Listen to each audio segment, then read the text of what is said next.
The house is wood. It's small.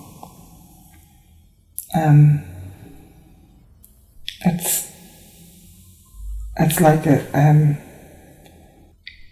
a step up onto a wooden platform, like a deck, with a kind of a railing around it. The wooden house with the wooden decking and railing. Is there other houses close by, or do you get a sense that you're out in the countryside, a forest? And in the country. What happens next outside the house, the wooden house, the railings? I'm waiting for somebody. Waiting for somebody. Tell me more. Waiting for somebody. Are they in the house or outside of the house? I'm waiting for them to arrive. They're coming on like a packing horse or a donkey or a mule. They're waiting for someone to arrive, coming on a donkey or a mule. How does it make you feel that you're waiting? What thoughts go through your mind as you're waiting here, inside of this wooden house? I'm excited for them to come. That's why I'm waiting outside. Tell me more about being excited as you're waiting for them. It's a joy. It's like my whole heart is expanding in anticipation. So you're outside and you're waiting, and this joy and excitement, anticipation. What happens next? I see them coming. I run in and call my family. Tell me about you see them coming. Describe how you sense or see them. I could just see the shape of somebody on a horse, like a packing horse, not a small kind of mule, donkey type thing. Did you make out the shape of them? Yeah. Were you expecting them? Yes. Yes, they were to come tonight. So you've run into your family. Tell me about your family. How do you see or sense them? I have a wife, and she's small, quiet, and my boys are 10 and 12. Describe what your wife is wearing. How do you sense what she's wearing? She has a gown, a kind of a greyish gown with like a veil on her head, in the grey as well. So you run in and you tell your family. What do you communicate with them? What do you say to them? I'm saying he's coming, he's here, come and greet him. Do you still have the musical instrument, or is that left somewhere else? No, that's up at the 10. So you tell them that he's here, come and meet him. What happens next? They all run out. We run up to greet him, help him down off his horse. He's sitting on the side, not the way you would expect someone to sit on a horse. Sitting on the side. Tell me about why that's unusual. What's the significance of that? Well, people usually sit with legs on either side. Is he alone, or is he with anyone? He's alone. So he gets off the mule. He's very dusty.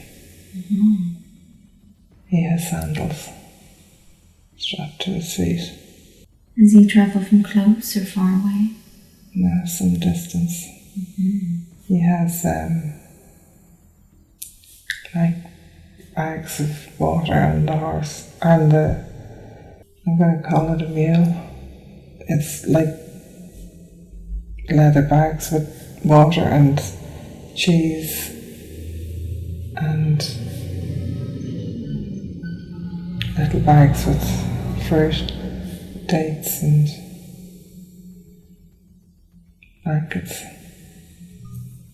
So he gets off the mule, the animal, with his bags of water and his food, the cheese and the fruits. What happens next? Do you communicate anything with each other? Yes, we hug. And I say, welcome, come. And I bring him in so he can wash. Do you get a sense of familiarity as you're greeting him and hugging him? Yes, I want to sit on the floor and listen. I want to hear all his stories, where he's been. Tell me about the stories of where he's been, as you're on the floor listening. He tells me of where he's been and the people he's met. What's happened. Tell me more about his stories that he's communicating with you. Places he's been and the people he's met. Must be very interesting. He's travelled far, he's learned lots of things. He's been on a boat. He has a little present for the boys. It's a carving. Tell me about the present in more detail, the carving. It's a carving of a ship, carved out of wood, but it's very small.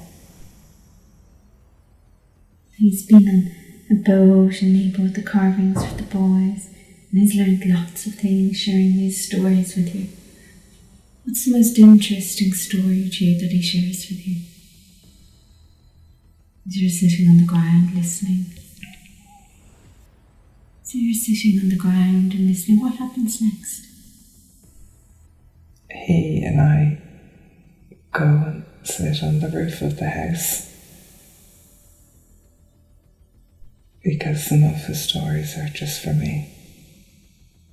Just for you. Since you're sitting on the roof of the house, and I'm aware it might still be night time, what else can you see around you? Is there any other houses, buildings, or no buildings around you?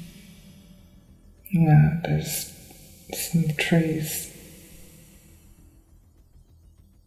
and some mountains.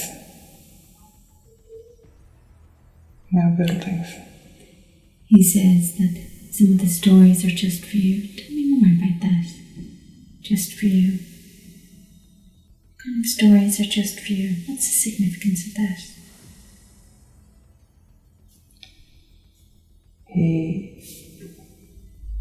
He has met with very learned men. He has to be careful who he speaks to now. So the children might tell, this is why he can't speak of his travels in front of them. What's the significance if the children knew and told? What might happen? If the children tell their friends, then they may tell the wrong people. What would happen if people knew? The wrong people knew. The soldiers would take him. So is he sharing some stories just for you? What's your understanding of these stories? He's trusting you with. He's learning how to open up, to go deep inside, to heal. But people are frightened of these things. Is there anything else of importance in this scene and that day before we move on? The love we have together, the strength. Tell me more about this love and strength, this connection you both have. Strength and love. It erases all fear. Is this connection stronger together? What's the significance of it being the strength together?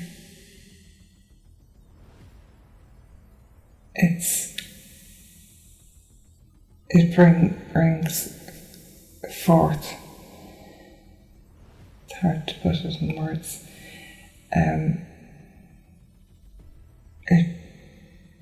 it expands when we talk.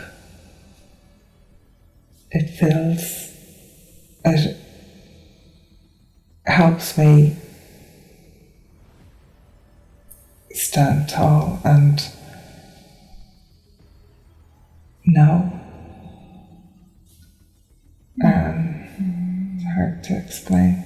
That's perfect. And that information still being absorbed as you're listening and talking, the love and strength you have together. Describe how it looks to you. How do you see and sense him? He is tall.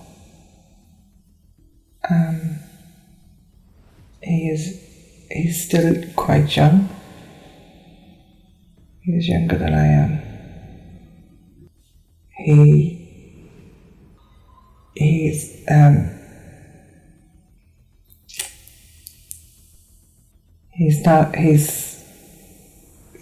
a strong body, but not big, not burly, He's strong and fit.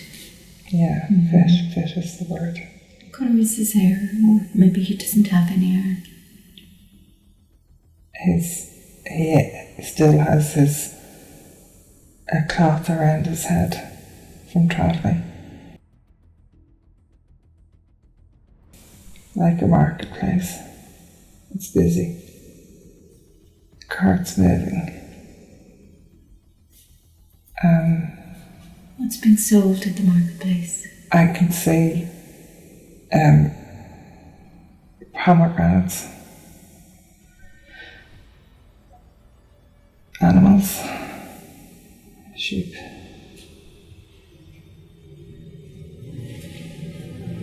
The sheep and the pomegranates. Fruits and cloths. General stuff for selling in markets. There's some beads. Lots of noise. Lots of noise around you. People shouting. What do you mean by people shouting? Just traders calling out. The traders. And are you visiting the marketplace, or are you trading, or something else? No, I'm passing through. Passing through. Are you alone, or with anyone? No, I'm alone. I'm keeping low. I don't want to be seen. Tell me more. I don't want to be seen. Keeping low, I don't want to be seen. I'm looking for somebody.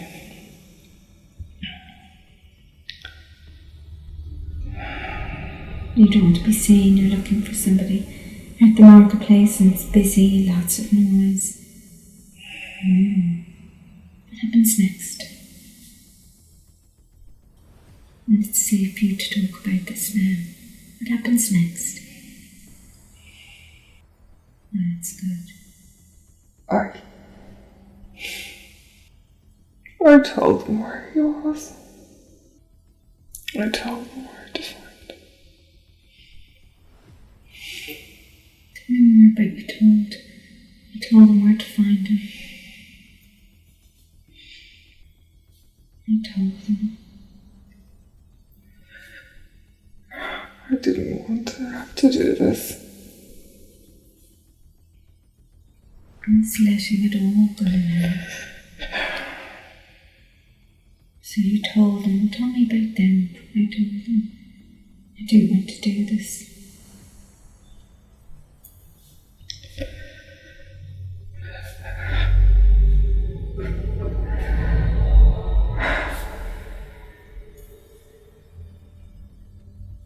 emotions, go with that thought.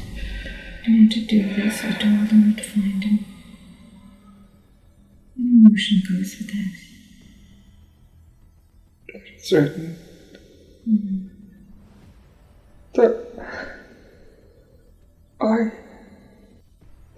would betray him.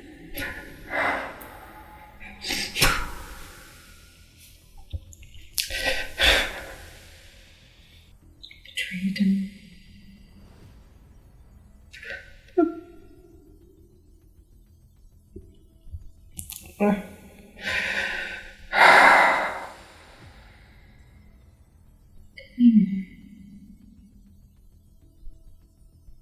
You told me where to find him.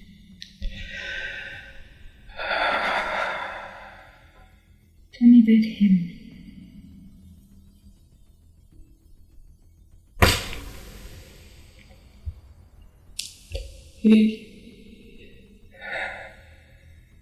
He's beautiful.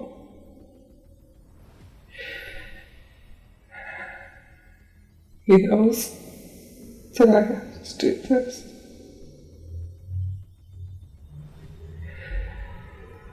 He told me. He told you, is that right? Yes. He told you. Is he aware that you were going to do this? Yes. To betray him? Tell me about that conversation when he told you. He told you were going to betray him. No, he did not use those words. That is what the others say. What's your understanding of what he communicated with you?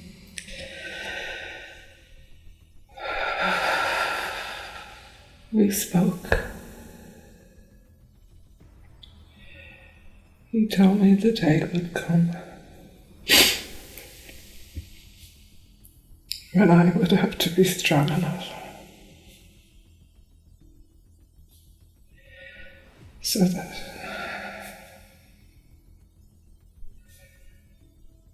I could let them know where he is.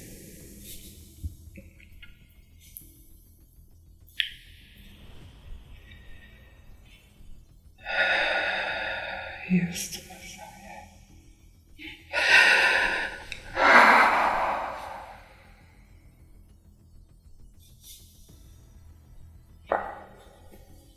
Tell me about the Messiah. Tell me more. The Messiah. I loved him so much, and yet I had to.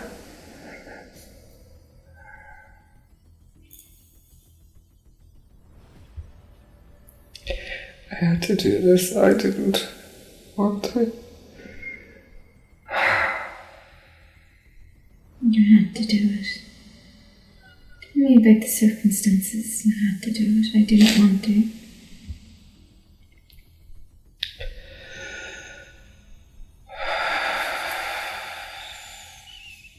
But there are things written in the stars that would happen.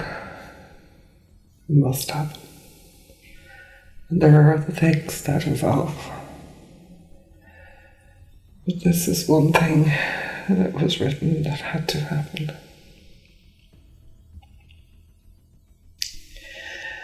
And I was chosen because I had the courage to stick with it. I was strong enough not to fall away.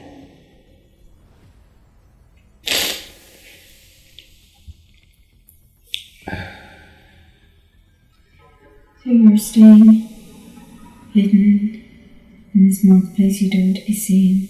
No, because even though I know everybody will know it was me, I don't want people to know it's me. I don't want to be the one to do this. What might people think or feel of you knowing it was you?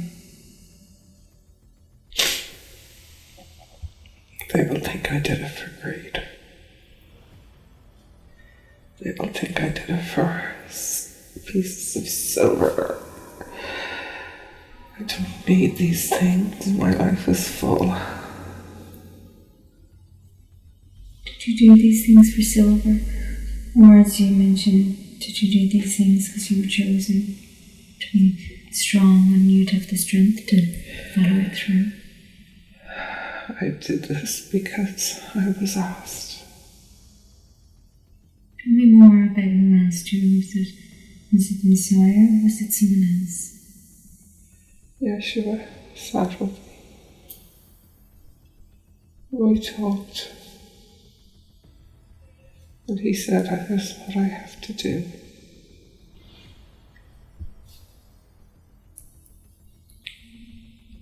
How did it make you feel knowing this is asked of you, that this is what you have to do?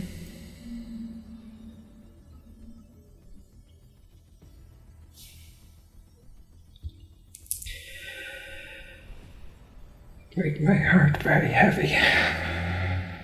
But I knew it had to be done. So you told him where to find him. You knew what to do it, and you had the strength to follow it through, and you're remaining somewhat hidden now in the marketplace. You don't want to be seen, but you're waiting for somebody. Tell me about waiting for somebody. What's happening?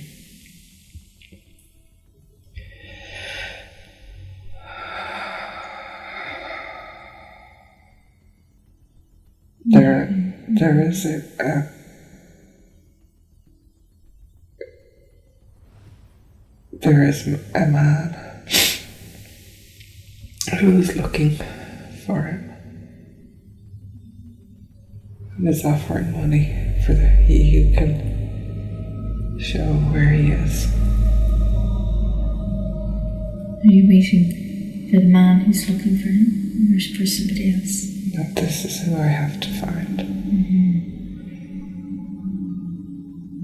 What happens next? In the marketplace, waiting for the man, trying to find him. What happens next? I can see him. Describe how you sense him or see him.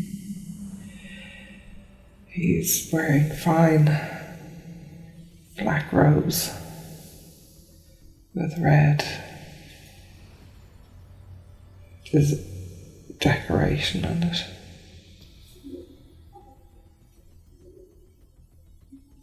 In your own words, describe the decoration on it.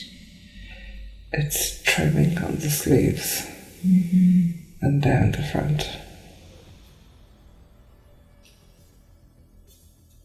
Does he have hair? If he has hair, He has black with flecks of grey. His beard is very trimmed, very pointed. Do you see him now, this man? Is he alone? Is he with anyone? He had soldiers with him. Describe the soldiers. What are they wearing?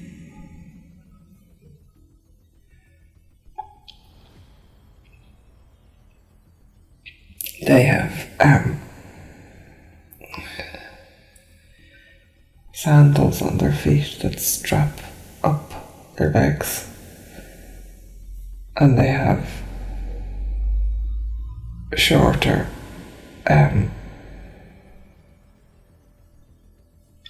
clothes and leather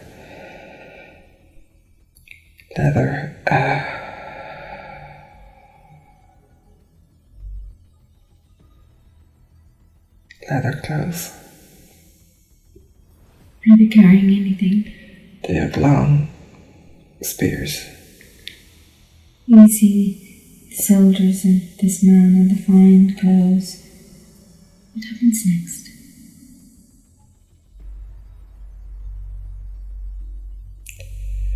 I tell him where he can find Jesus.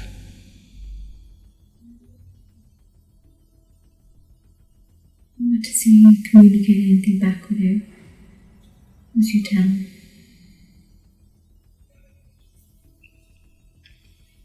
He asks many questions to be sure that I'm telling the truth. I have to go with him to point him out. What thoughts go through your mind as he says that you have to go with him to point him out? My heart is so heavy. So heavy.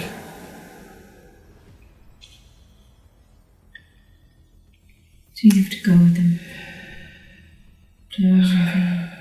Carrying all of that in your heart. What happens next?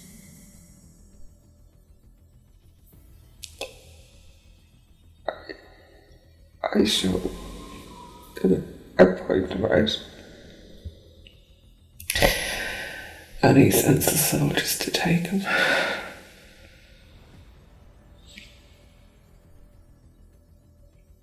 Does this Messiah, Jesus, communicate anything with you as he's been taken? Or no communication?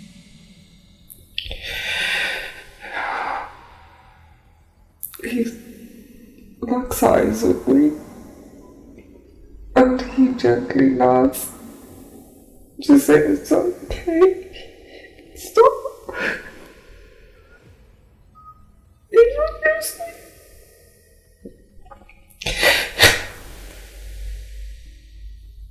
It's okay.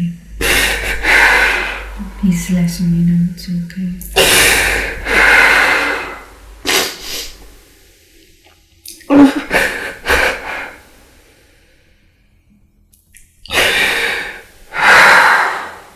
What happens next?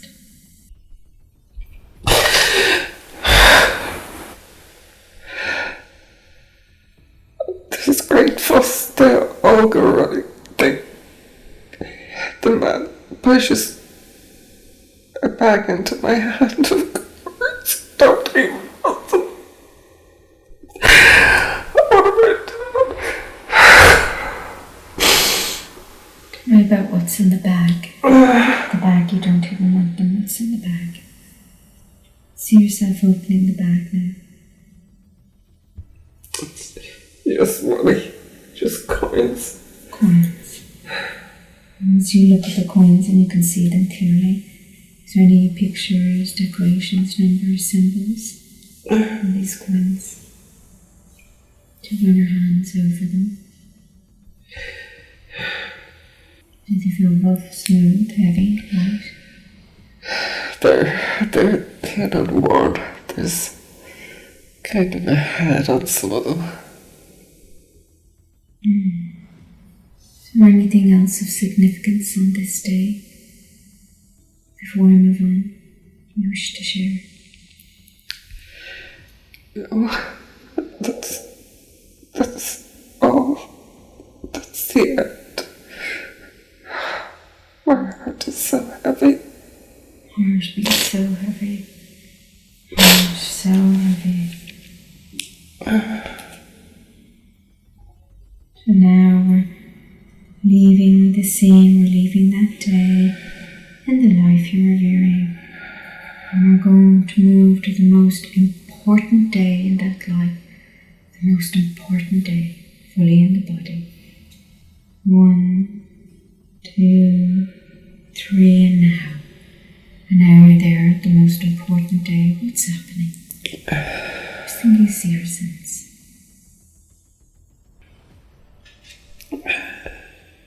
The sense of it being light or dark?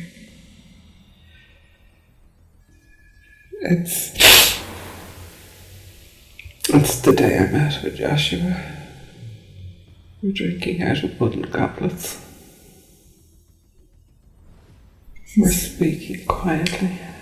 This is before or after the day in the marketplace? This is before. This is the day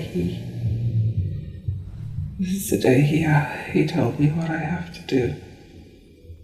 So you're meeting with Joshua, drinking out of goblets. Describe as best you can the taste, the smell. Take a deep breath. And now the drink. It's a light wine. Drinking wine in goblets. Now you sit the two of you, or is there anyone else with you? Just two.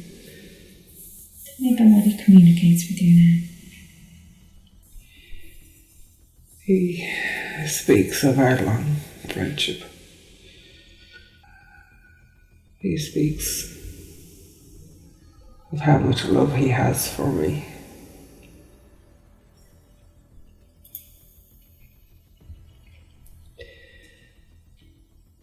He asks a big thing of me, and it has to be done. Tell me about the favour he's asking, this favour that has to be done. He explains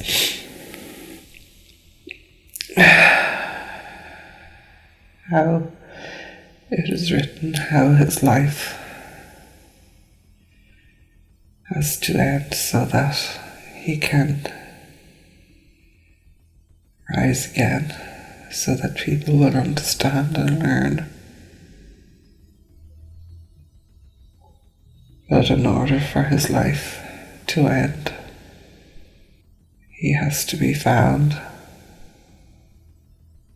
so that he can be captured, so that they can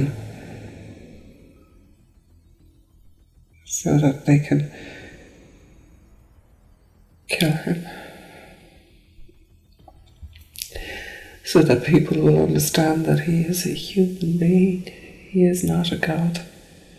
He is human like you and I, made of the same flesh, so that people will understand that we can all be as he is. We can all have his understanding. He has to prove that he is human. He is not a god. He is of God, but he is not a god. He needs to show everyone that everyone is the same in regards to being human. He's not a god. Because when you work with nature, you can do so many things. So many people do the wrong things and cause destruction. Because as there is life, there is also destruction of life. So every powerful thing has the ability to do both. Just as humanity evolved, people became greedy and used the power for the wrong things, so destruction reigned. And all these things have been lost. But we do have it there. We do have the ability to get back to where we were. And he has come along to show us how to open up our hearts and reconnect, become who we need to be. But he has come as a human being, not as a god. Yes, he is the Son of God, but we all are sons of God and daughters of God.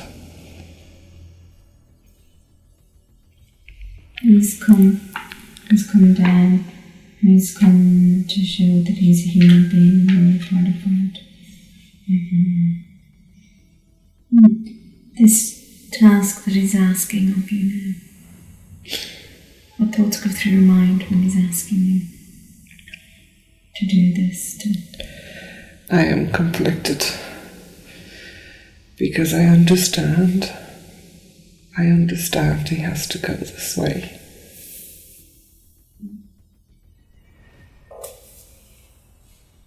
But I do not want to be the person who brings this forward,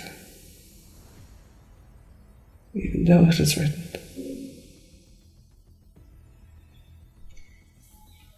Do you make a decision or communicate decision back with them then, or at a different time?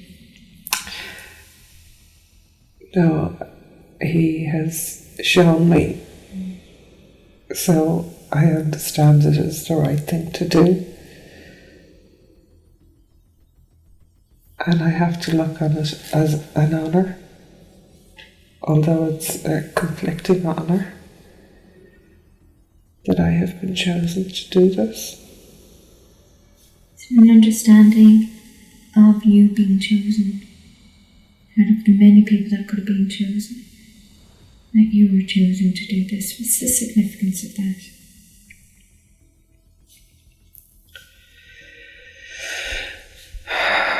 He sees a strength in me that I don't know that I have. He trusts me that I will honour his wishes.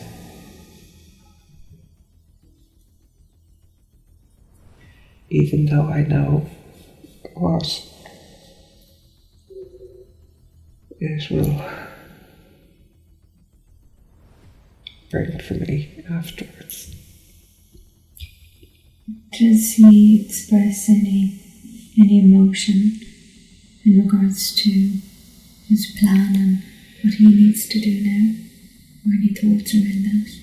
He is so calm. His heart is so open.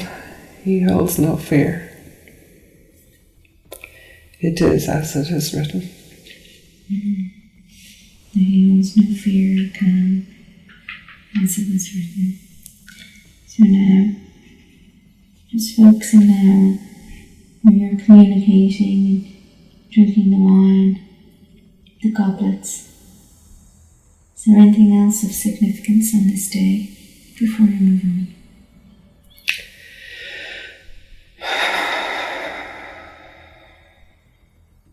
Just the love. The love is so strong that I even know it is agreed, I can still feel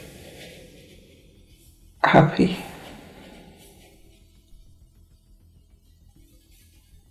In a way.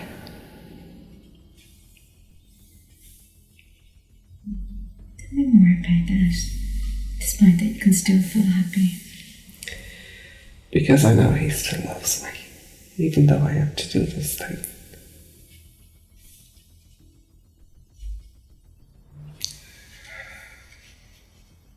I know I am loved.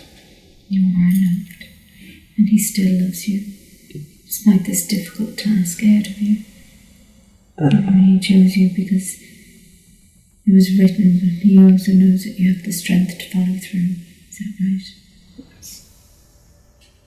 We're leaving that scene now, you're viewing in that life. And we're moving to the last day of your life, the last day of your life in that lifetime. And now you are there, the last day of your life. What's happening? First thing you see or sense.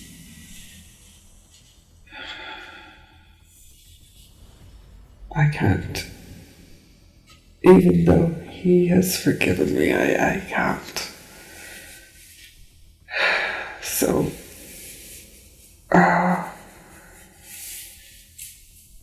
everywhere I go, people are pointing their fingers and saying, I betrayed him, but I didn't.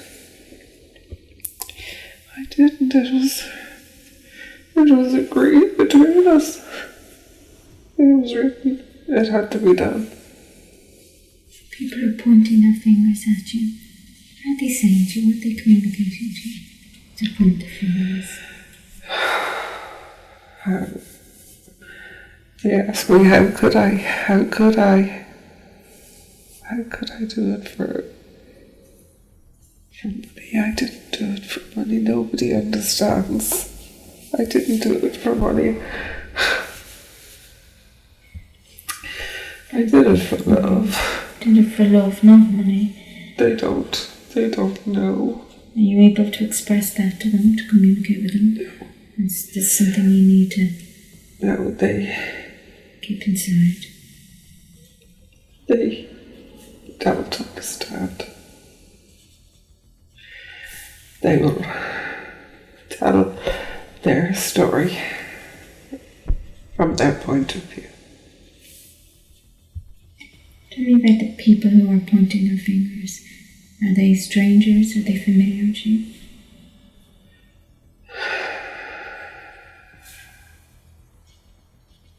They are strangers, they are family, they are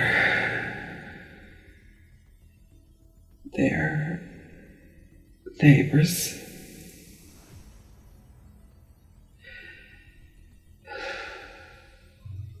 What happens next on this day now? You just can't stand it anymore, they're pointing their fingers, family, friends, neighbours. It is also me. I am also pointing the finger. I don't know how to forgive myself, for his death was so awful. Tell me about the death. The death was so awful. I did not go. I sat in the darkness. I could not. So you didn't go to his death, you sat in the darkness. And his death was so awful. I could feel it. Tell me about feeling it, please. You could feel it. What could you feel in the body, or in the soul, in the mind? Tell me more.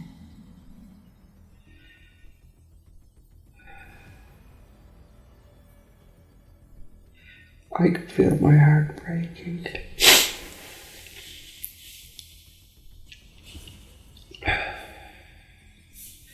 My friend is gone.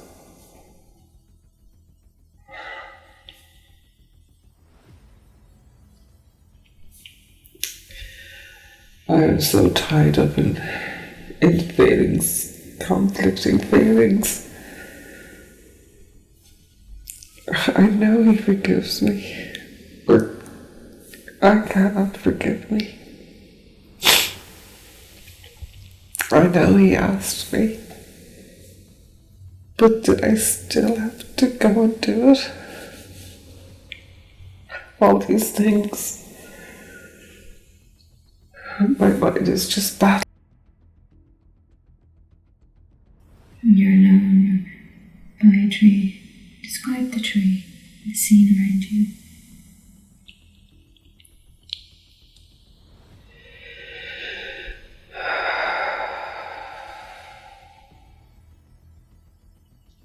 It's a little bit in off the road, but not too far. What makes this your last day of your life?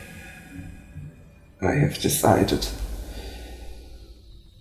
it is time. My head needs quiet. I can't stop it. I have to stop battling. I have to release myself.